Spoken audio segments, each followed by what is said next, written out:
Chers amis, bonjour à tous et bienvenue pour ce nouveau partage de l'Évangile. On va parler maintenant du thème, euh, un thème très important encore une fois pour ceux qui veulent suivre Jésus. Le thème c'est Tu dois naître de nouveau. On va prendre un texte dans l'évangile de Jean. Hein, l'évangile de Jean, c'est un évangile que je vous conseille de lire parce qu'il y a beaucoup de trésors à trouver dans cet évangile. C'est un évangile très profond et très complet. Alors on va lire l'évangile de Jean au chapitre 3 et versets 1 à 6.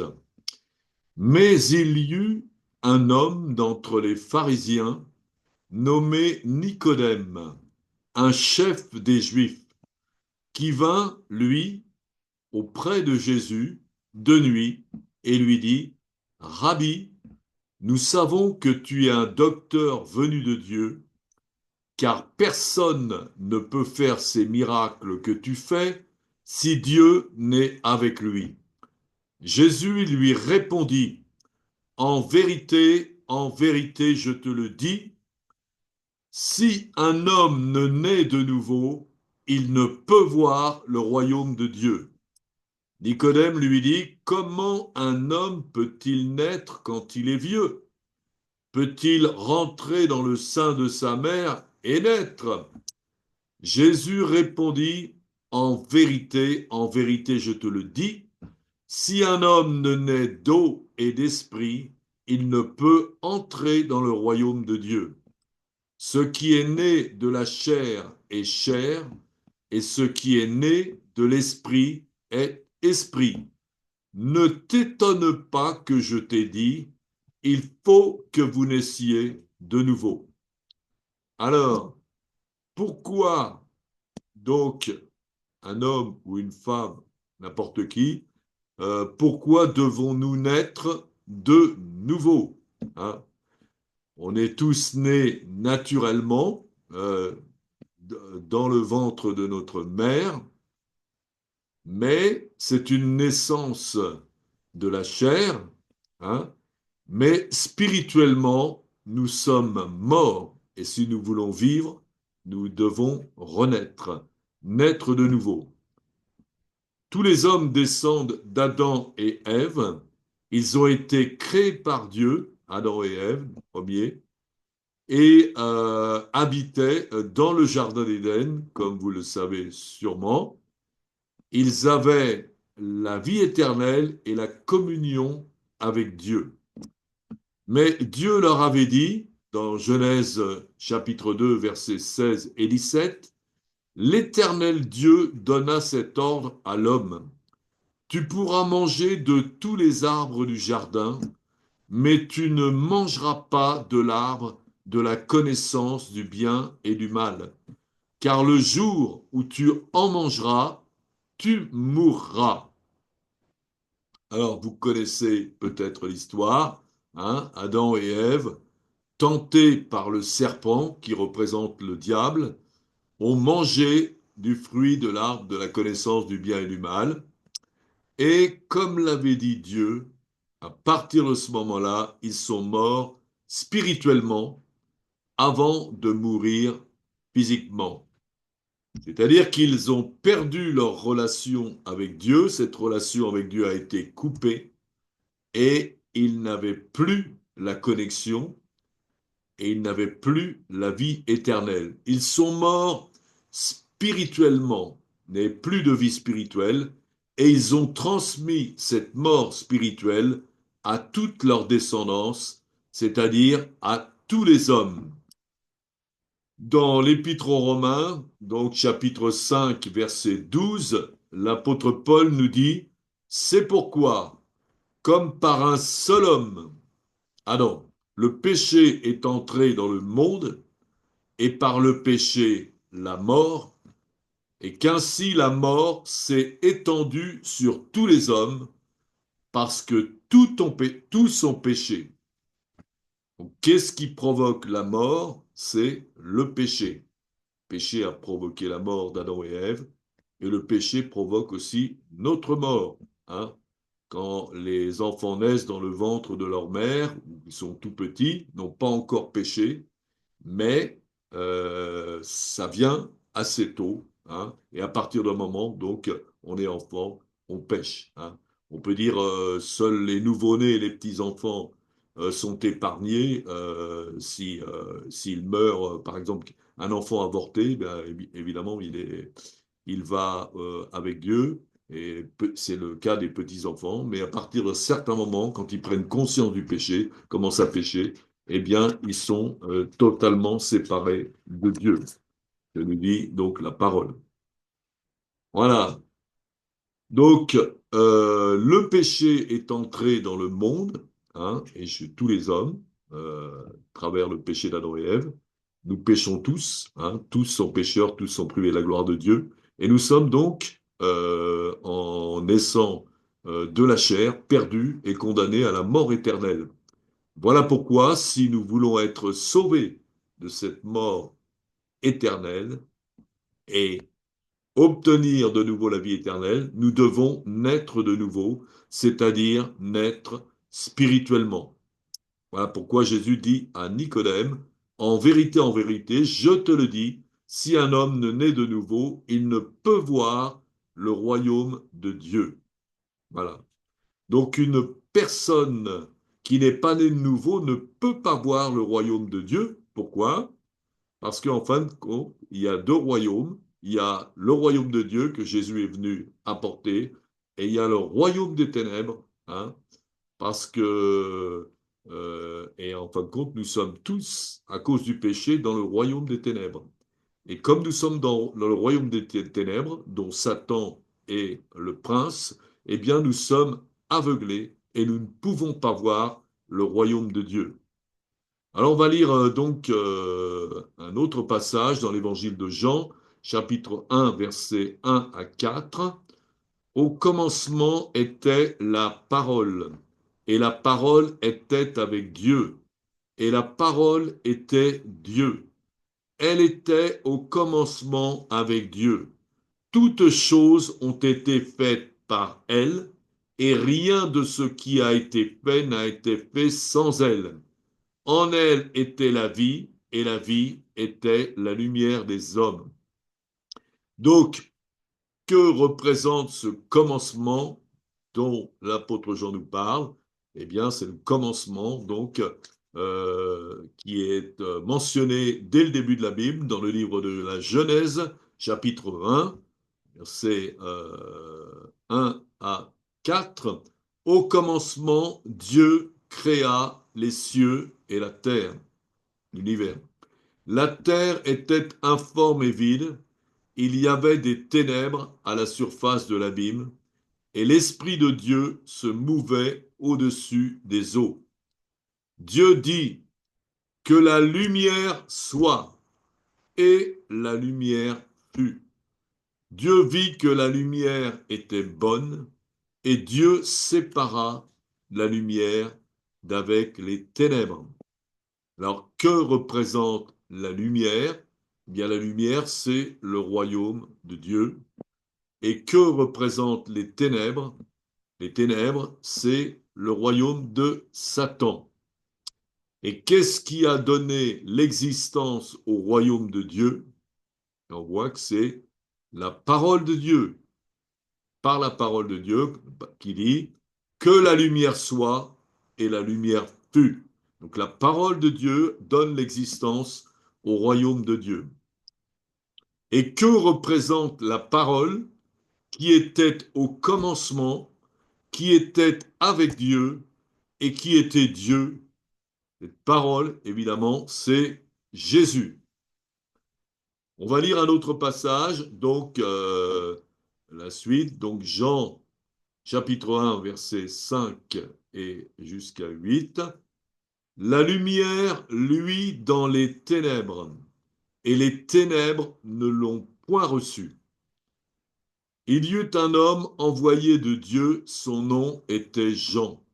Il vint pour servir de témoin, pour rendre témoignage à la lumière, afin que tous crurent crussent en lui. Il n'était pas la lumière, mais il parut pour rendre témoignage à la lumière.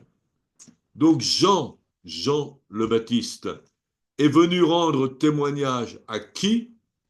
Eh bien, Jean le Baptiste précédait Jésus et il est venu rendre témoignage à Jésus. On peut lire un peu plus tard, Jean lui a rendu témoignage et s'est écrié, c'est celui dont j'ai dit, celui qui vient après moi m'a précédé, car il était avant moi. Et nous avons tous reçu de sa plénitude et grâce pour grâce, car la loi a été donnée par Moïse. La grâce et la vérité sont venues par Jésus-Christ. Personne n'a jamais vu Dieu.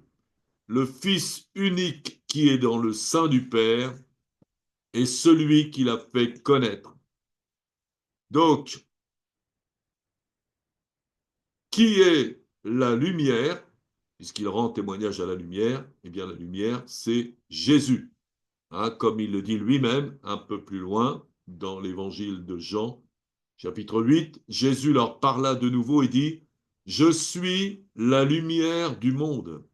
Celui qui me suit ne marchera pas dans les ténèbres, mais il aura la lumière de la vie.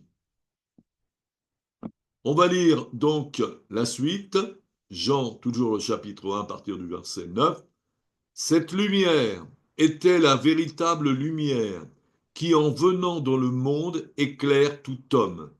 Elle était dans le monde et le monde a été fait par elle. Et le monde ne l'a point connue. Elle est venue chez les siens et les siens ne l'ont pas reçue. Mais à tous ceux qui l'ont reçue, à tous ceux qui croient en son nom, elle a donné le pouvoir de devenir enfants de Dieu, lesquels sont nés non du sang, ni de la volonté de la chair, ni de la volonté de l'homme, mais de Dieu. Et la parole a été faite chair, elle a habité parmi nous, pleine de grâce et de vérité, et nous avons contemplé sa gloire, une gloire comme la gloire du Fils unique venu du Père. Voilà. Donc, on voit dans ce texte, on parle de la lumière et on parle de la parole. Et par quel mot dans ce texte pourrait-on remplacer lumière et parole? Par Jésus. On va lire le même texte maintenant en remplaçant maintenant les mots lumière et parole par Jésus. Vous allez voir. Donc toujours Jean 1,9. Jésus était la véritable lumière qui, en venant dans le monde, éclaire tout homme. Jésus était dans le monde et le monde a été fait par lui et le monde ne l'a point connu. Jésus est venu chez les siens, peuple juif, et les siens ne l'ont point reçu, sauf certains. Mais à tous ceux qui ont reçu Jésus, à ceux qui croient en lui, il a donné le pouvoir de devenir enfants de Dieu, lesquels sont nés non du sang, ni de la volonté de la chair, ni de la volonté de l'homme, mais de Dieu. Et Jésus a été fait chair, s'est fait homme. Il a habité parmi nous, plein de grâce et de vérité. Et nous avons contemplé sa gloire, la gloire du Fils unique venu du Père. Donc, comment devient-on enfant de Dieu? Comment naissons-nous de nouveau? Hein, redevient un enfant de Dieu. Eh bien, en recevant Jésus et en croyant en lui. On naît, c'est une nouvelle naissance spirituelle. On était mort spirituel, mais grâce à Jésus, on peut naître de nouveau, hein, naître spirituellement et devenir un enfant de Dieu avec l'Esprit de Dieu en nous. Donc, Qu'est-ce qui se passe quand on reçoit Jésus et qu'on croit en lui? Nous naissons de nouveau et nous recevons la vie éternelle. Nous ne sommes plus dans la mort spirituelle, dans le royaume des ténèbres, mais dans le royaume de Dieu. On va lire donc un autre passage qui explique aussi tout ça dans l'évangile de Matthieu, chapitre 16, versets 13 à 18. Jésus, étant arrivé dans le territoire de Césarée de Philippe, demanda à ses disciples, qui dit-on que je suis, moi, le Fils de l'homme? Ils répondirent, les uns disent que tu es Jean-Baptiste, les autres Élie, les autres Jérémie ou l'un des prophètes. Et vous, leur dit-il, qui dites-vous que je suis? Simon-Pierre répondit, tu es le Christ, le Fils du Dieu vivant. Jésus, reprenant la parole, lui dit, tu es heureux, Simon, fils de Jonas, car ce ne sont pas la chair et le sang qui t'ont révélé cela, mais c'est mon Père qui est dans les cieux. Et moi, je te dis que tu es Pierre, et sur cette pierre, je bâtirai mon église. Donc, d'après ce texte, qui peut nous donner la véritable foi en Jésus? Qui nous apporte la lumière ou la révélation de qui est réellement Jésus? Eh bien, c'est Dieu le Père uniquement. Hein. Nous pouvons croire véritablement en Jésus uniquement par une révélation de Dieu le Père. C'est une expérience que nous devons tous faire. On peut appeler ça la rencontre avec Jésus, hein, la révélation véritable de qui est Jésus. Et quand on a reçu cette révélation, quand on a rencontré Jésus, on le sait et on s'en souvient toute notre vie et on ne doute jamais plus. Moi, c'est une expérience que j'ai faite il y a presque 50 ans et, et c'est resté, je n'ai plus jamais douté de ma vie. Voilà. Donc, avoir une révélation de la chair et du sang, ça ne sauve personne. C'est-à-dire que on peut vous dire qui est Jésus, vous pouvez, mais tant que vous n'avez pas eu ce miracle de la révélation, parce que la foi est un don de Dieu, eh bien vous ne pouvez, vous ne naissez pas nouveau et vous n'êtes pas sauvé. C'est uniquement cette révélation de Dieu que le Père nous envoie qui nous sauve. Voilà. Pour expliquer ça, donc, il y a quelques jours, on a fait une rencontre dans les rues, évangélistes dans la banlieue parisienne, vers les Ulysses, et on rencontre une dame qui s'appelle Laurentine. Alors elle dit croire en Jésus, elle dit que Jésus est dans son cœur, sûr d'aller au paradis, baptisée enfant, et elle a chez elle plein des croix, des petites statues et tout. Et en fin de compte, elle pense qu'elle peut être sauvée par toutes les bonnes œuvres qu'elle a faites. Mais Jésus est dans son cœur parce que on lui a parlé de ça. Elle est née dans une famille chrétienne où on lui a parlé de Jésus et puis elle a donc toutes ces choses sur elle, hein, et elle pense être sauvée par les œuvres.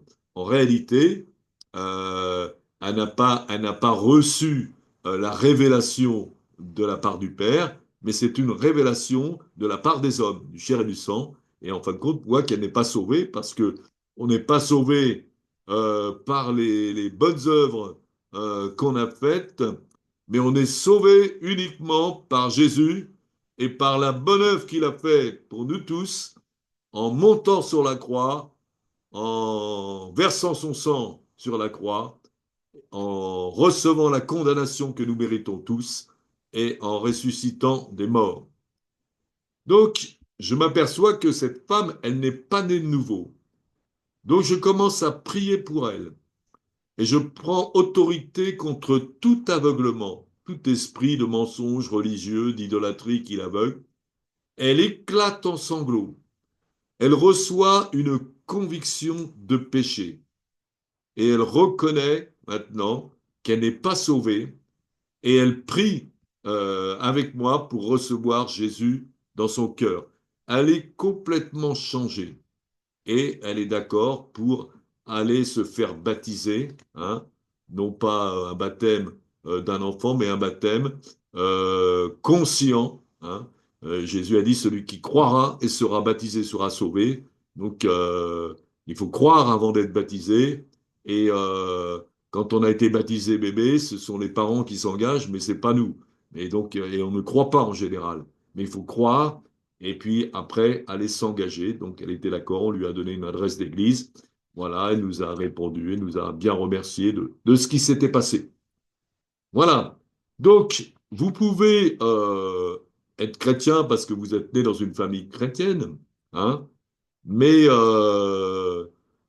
si vous n'êtes pas sûr d'avoir reçu cette révélation, eh bien, vous n'êtes pas né de nouveau. Il faut absolument vous tourner vers Dieu et demander cette révélation jusqu'à temps que vous l'obteniez. Donc seuls ceux qui l'ont reçu sont nés de nouveau, enfants de Dieu et sauvés, et font partie de l'Église de Jésus-Christ. Tu es Pierre, et sur cette pierre je bâtirai mon Église, c'est-à-dire que tu es Pierre, et c'est sur cette pierre, c'est pas le même mot en grec, c'est la révélation de qui est Jésus qui est donnée par le Père. Hein. C'est ça le fondement de l'Église de Jésus-Christ, la véritable. Des gens qui sont nés de nouveau, qui sont sauvés et qui font partie du royaume de Dieu.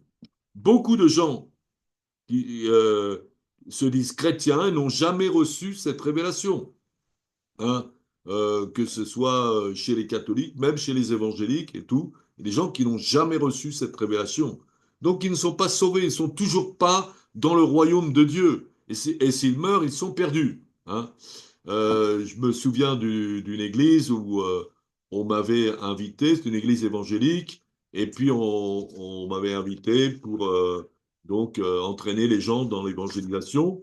Et puis j'y étais allé, et puis à un moment donné, le pasteur me dit, voilà, est-ce que tu pourrais parler au groupe de jeunes, et puis à ses responsables, j'aimerais bien que tu parles au groupe de jeunes concernant l'évangélisation.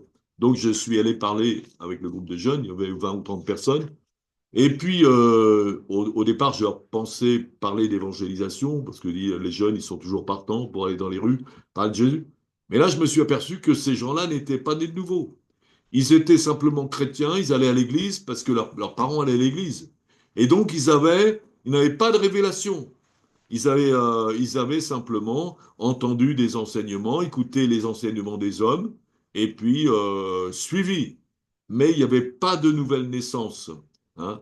Et à ce moment-là, donc, j'ai prié pour tous ceux qui voulaient la recevoir, et j'ai prié. Donc, la plupart des gens sont venus, même les responsables de la jeunesse, qui étaient des adultes, et bien qui n'avaient pas vécu cette expérience. Voilà. S'ils n'avaient pas vécu cette expérience, il faut absolument que vous la viviez pour naître de nouveau et pour être sauvés. Alors, donc, Jésus nous dit, personne ne peut venir à moi si le Père qui m'a envoyé ne l'attire, et je le ressusciterai au dernier jour. Donc, c'est le Père qui attire, qui nous attire pour nous révéler Jésus. Hein. C'est pas voilà, c'est pas les hommes. Hein. C'est pas parce que les hommes nous baptisent bébé, eh bien qu'on a rencontré Jésus. Non. La parole de Dieu dit que c'est le Père qui donne cette révélation. Et quelle sorte de gens le Père peut attirer afin qu'ils croient en Jésus et qu'ils reçoivent la foi en Jésus et la révélation de qui est Jésus et la vie éternelle? Eh bien, le Père, c'est pas la tête du client, le Père va attirer ceux qui se repentent de leurs péchés et ceux qui cherchent Dieu, hein, véritablement. Voilà. C'est pour ça d'ailleurs que Dieu a envoyé Jean-Baptiste avant Jésus, pour préparer la venue de Jésus, pour faire que les gens se repentent, que les gens cherchent Dieu. Hein. Et c'est comme ça que Jésus a commencé à prêcher l'évangile. Il disait, repentez-vous et croyez à la bonne nouvelle. Donc avant de se repentir, avant de croire, pardon, il faut se repentir. Hein. Voilà, beaucoup de gens donc sont chrétiens de nom, ils vont à l'église, n'ont jamais eu de révélation de Jésus, il n'y a pas eu de repentance, ils ne sont pas nés de nouveau et mourront dans leur péché s'ils ne reçoivent pas cette révélation et ne vivent pas cette nouvelle naissance. C'est ce que Jésus dit aux pharisiens. Hein. Jésus leur dit, c'est pourquoi je vous ai dit que vous mourrez dans vos péchés, car si vous ne croyez pas ce que je suis, vous mourrez dans vos péchés. Hein. Bon, ce que je suis, ce qu'est réellement Jésus. Hein. Jésus qui est le Fils unique de Dieu, hein. Qui est mort sur la croix, qui ressuscitait les morts. Jésus qui est Dieu. Commencement était la parole était avec Dieu, la parole était Dieu. Voilà. Donc c'est pas le Jésus des témoins de Jéhovah, ni le Jésus des musulmans, mais c'est le Jésus de l'Évangile. C'est celui-là qu'on doit rencontrer et c'est celui-là qu'on doit recevoir dans son cœur et qu'on doit suivre. Voilà. Donc Jésus attire des gens qui se repentent. Hein, comme par exemple, on voit dans les Actes des Apôtres, le centenier Corneille, qui était un militaire, mais c'était un homme, bien qu'il soit romain, et bien qu'il cherchait Dieu, le Dieu des Juifs, le Dieu d'Abraham, d'Isaac et de Jacob. Il dit qu'il faisait des prières sans le connaître, et il donnait aussi de l'argent aux pauvres. Donc c'est quelqu'un qui montrait par son attitude, à la repentance évidemment ça se démontre, il montrait par sa vie qu'il voulait se repentir et qu'il cherchait Dieu. Et c'est pourquoi Dieu l'a attiré vers lui en lui envoyant Pierre. Pierre lui a annoncé l'évangile et Corneille, avec toute sa famille et tous ses amis, ont cru en Jésus et ont reçu même le Saint-Esprit. Voilà. Donc Dieu attire ceux qui se repentent. Hein. Donc on voit, c'est ce qu'on voit par exemple dans les premiers disciples de Jésus. Hein. On pourrait dire que le premier disciple de Jésus, c'est Jean-Baptiste. Hein. À un moment donné, donc, on peut lire dans Jean 1, 29, le lendemain, Jean-Baptiste vit Jésus venant à lui et il dit, voici l'agneau de Dieu qui ôte le péché du monde. C'est celui dont j'ai dit, après moi vient un homme qui m'a précédé car il était avant moi. Je ne le connaissais pas, mais c'est afin qu'il fût manifesté à Israël que je suis venu baptiser d'eau. Jean rendit ce témoignage. J'ai vu l'Esprit descendre du ciel comme une colombe et s'arrêter sur lui. Je ne le connaissais pas, mais celui qui m'a envoyé baptiser d'eau, celui-là m'a dit, celui sur qui tu verras l'Esprit descendre et s'arrêter, c'est celui qui baptise du Saint-Esprit. Et j'ai vu et j'ai rendu témoignage qu'il est le Fils de Dieu. Voilà. Donc, Jean a reçu aussi cette révélation de qui était Jésus. Hein. Le Père lui a montré qui était Jésus. Voilà, et c'est le cas pour les premiers disciples. On voit par exemple témoignage de deux disciples, André et son compagnon. Le lendemain, Jean était encore là avec deux de ses disciples, et ayant regardé Jésus qui passait, il dit, voici l'agneau de Dieu qui enlève le péché du monde. Les deux disciples l'entendirent prononcer ces paroles et ils suivirent Jésus. Jésus se retourna et voyant qu'ils le suivaient, il leur dit, que cherchez-vous? Ils lui répondirent, Rabbi, ce qui signifie maître, où demeures-tu? Jésus répondit, venez et voyez. Ils allèrent et virent où il demeurait, et ils restèrent auprès de lui ce jour-là. c'était environ la 10e heure. Donc, qu'est-ce qui a fait croire André et l'autre disciple à Jésus? Qu'est-ce qui a donné la révélation qui était Jésus? Eh bien, c'est donc par l'intermédiaire de la parole de Jean. Donc, hein, parole de Jean. Voilà, donc il dit, ayant regardé Jésus qui passait, il dit, voici l'agneau de Dieu.